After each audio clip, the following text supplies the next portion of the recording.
Hey all, it's Trey. Good to see you again. Today's reaction is going to be a request from Moon Baby, one of my new subscribers on Patreon, to an artist that I have not reacted to in a while. I'm so sorry. I meant to get back around to him. This is going to be Chenyu performing a song called Fake Monk. This is one of his most requested, most reacted to songs. I am going to learn why today. Now, before we get started, you guys, please give this video a like and hit that subscribe button and click the notification bell so you are the first to know when something new comes out. You guys can also follow me on Instagram at extrapurplefire. My Twitter is LayPrinceOfPetty. And if you want to join the Patreon family, it's patreon.com/TreyMcLeod. Just $5 and you get early access without ads to see all of my videos. I think it's a great deal. And $10 lets you request videos like Moon Baby is getting today.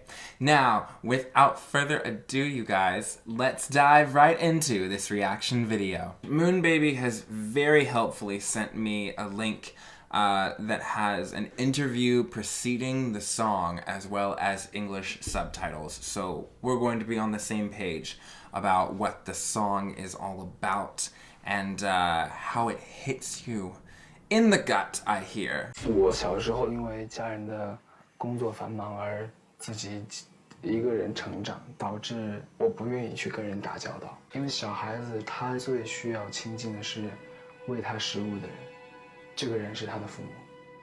但如果父母长时间不在身边的话，他会觉得最信任的人都得不到关爱的话，那在别人身上很难去得到关爱。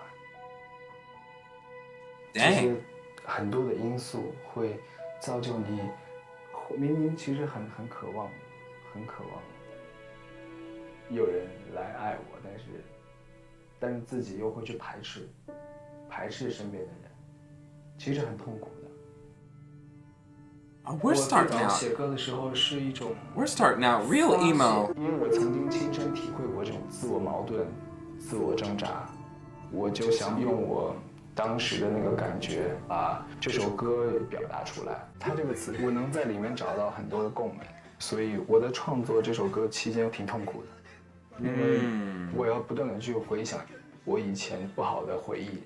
我加了一些很多呐喊的东西，可能观众听到之后会觉得有点点难受。Oh, he's gonna be screaming. 做最好的挣扎。没有人来关爱我的情况下，我需要自己来救自己。但是幸好我运气比较好，就是我后来得到了很多的关爱，以至于我从这样的一个环境里面跳脱了出来。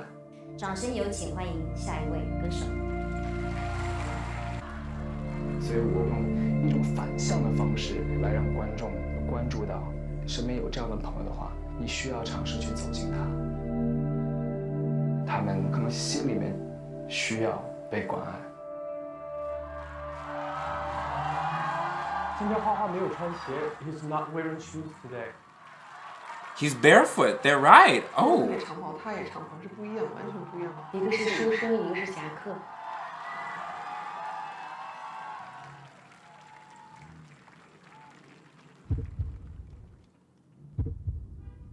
Oh, this is intense. Before we get started, though, I have to say that I feel like I just learned a lot about Zhao Shen as a person, as a performer, as an artist. I always appreciated his individuality. He always chooses songs and arranges songs that really give him the room to show who he is and to declare himself and his personality with confidence. And to know that those choices are done out of love, right? Out of wanting love or out of learning to love himself. I feel like I just gained a lot of insight and depth of knowledge about his process and his reason for performing the way that he does. The fact that he basically like said that this song is a lesson, you know, he's getting up there to teach people about other people, about people like him. That's really, really important to note, and I think a very special way to introduce the song. So already I'm loving this link that you sent me, where I'm having this introductory interview. Now the song.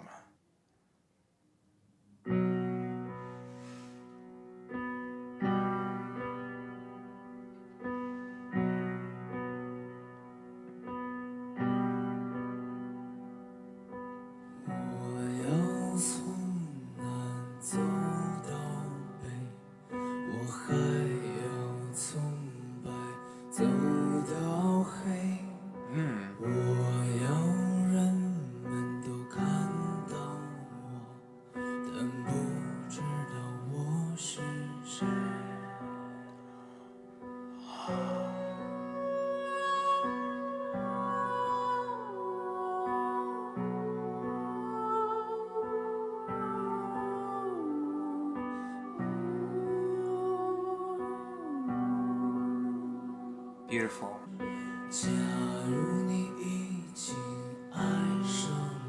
Is it getting faster?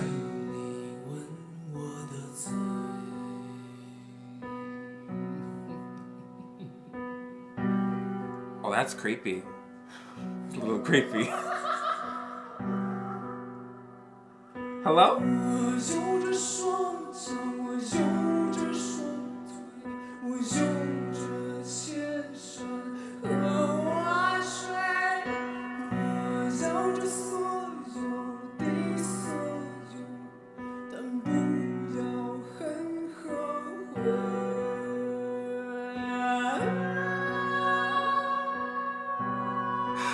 And the camera work, just like tilting.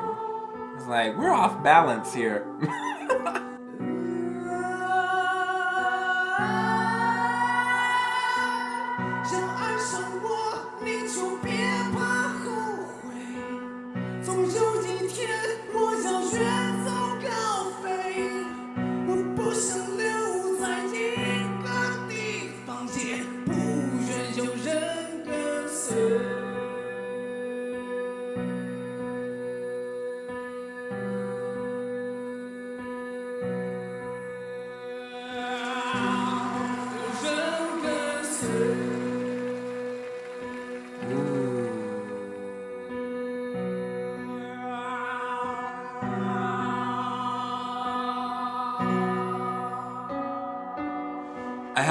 I have to pause there because I want to note that I think that's really a cool use of the voice with that lyric. He's saying, you know, like, I don't want anyone to follow, and he holds this note out, almost kind of like daring our ears to follow him and see how long we'll follow him for. And you can tell that the audience is absolutely following him. That applause after the first held out, and then he, this is complex.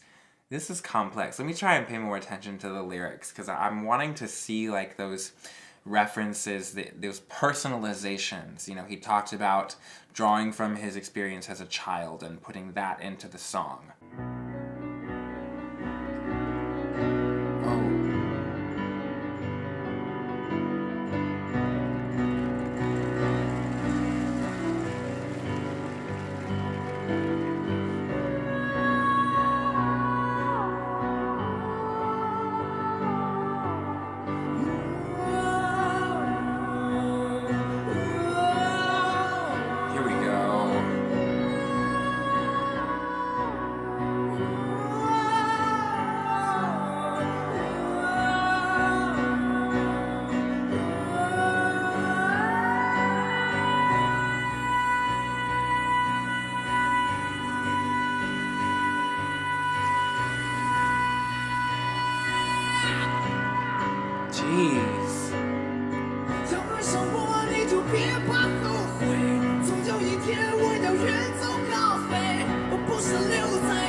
is he covering his face?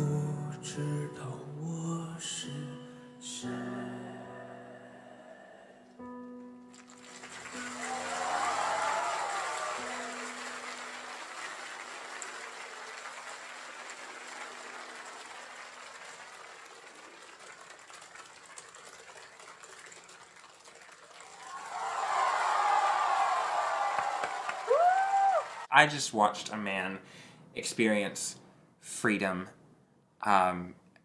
experience vulnerability, and sharing a huge part of himself with a large audience. It's very fascinating to me to learn that this song was originally by a man who is known as the King of Chinese Rock. Oh, I'm gonna butcher this name, but Sui Jian? So the original has a lot, has more instruments, has a lot more maybe going on composition-wise, and for Chenyu to strip it down to a piano and his voice. This is the most stripped down performance of his I think I've ever seen. It was very, very introspective.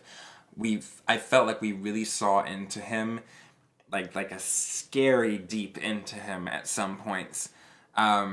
His attire, I think, was to really hide his body and just give us his face, you know, and everything above the shoulders. The lighting also gave all the focus to him, putting him in this very small light, in this very, very small area of light, where it was just him and the piano. You're aware of these colors, like these massive walls of color behind him, but the sphere of focus was very, very small and pointed at him. Whereas in other performances of his, I think I've seen him really opening up, stretching across the entire stage, making it all work for him. This is so intimate. Very, very intimate work. It feels like going to the theater and watching a one-man show, you know, like work that is that personal. He made me believe that he wrote this, you know, even though it's not, it does have some of his own rewrites, right? But it's not an original song by him. He added some pieces to it and made it his own thing. But those pieces are so personal that it makes you feel like, oh, this is an entirely new song and it's one that he came up with, is what it feels like in some of those areas. I want to know why he hid his face like that. Is that representative of maybe the process of being vulnerable, you know, of wanting all of these things, wanting love, wanting to share yourself with another person, but not necessarily knowing how. And so a part of your face is covered. People only get to see so much because you don't know how to show them the rest. I'm fascinated by that physicality too, because for him to cover his face with a hand means that he was playing the piano with one hand. And he was able to, you know, to say these things like, you know, I want to be able to do this.